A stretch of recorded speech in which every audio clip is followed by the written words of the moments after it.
Think your garden's the size of a postage stamp? Well, don't toss out your trowel just yet. Even the teeniest of backyards can become a fruitful paradise. First up, the ever-versatile tomato. These beauties love a good climb, making them perfect for vertical spaces. Just tie them to a trellis and watch them reach for the stars. Got a need for speed? Lettuce is your go-to. This speedy green can go from seed to salad in just a few weeks, and it's not picky about where it grows either. Herbs are another great option. They're like the introverts of the plant world. Give them a small pot, some sunlight, and they're good to go. Want to add a little magic to your mini garden? Grow some pole beans or eggplants.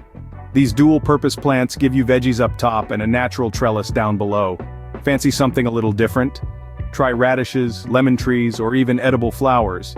They might not be your traditional garden staples, but they'll certainly add some flavor to your plate. Remember, it's not about how much space you have, but how you use it. So, get out there, get planting, and prove that size really doesn't matter. Comment below what else you can plant in a small space.